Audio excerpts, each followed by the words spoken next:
Here are 3 tips to start tracking your macros today and start seeing the results that you want to see.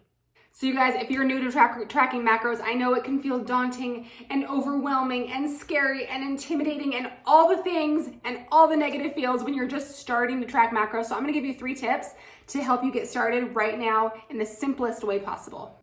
All right, tip number 1 is start simply by just tracking what you eat. I want you to let go of the idea of forcing yourself or even trying to hit certain targets.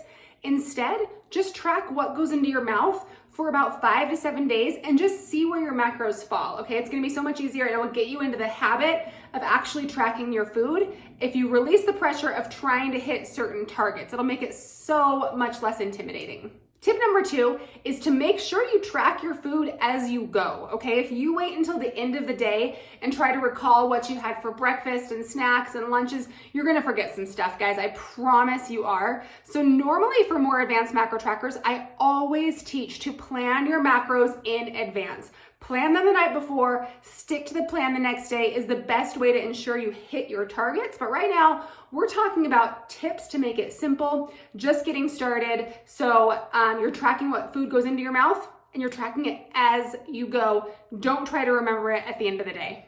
Tip number 3 is to keep your food choices simple. You guys, if you are starting out tracking macros and you're like, grandma's lasagna casserole with her own special recipe of meatballs, like that's gonna be really tough to track. So if you start out trying to track these elaborate recipes, you're gonna feel intimidated, you're gonna feel overwhelmed, you're probably going to quit, okay? So this first week, I want you to keep your food choices simple.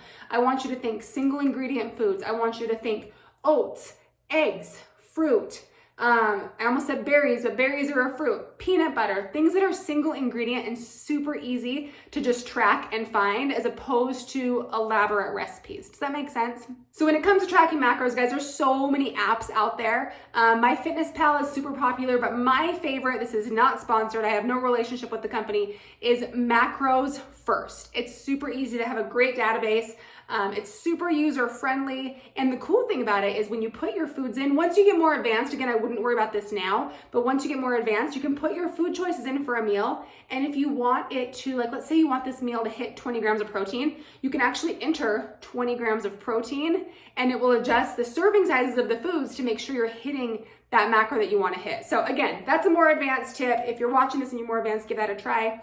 But if you are new to tracking macros, give those 3 tips a try and let me know how it goes. Let me know in the comments below. If you enjoy these tips, guys, go ahead and subscribe to my channel and I'll have more like it coming at you soon.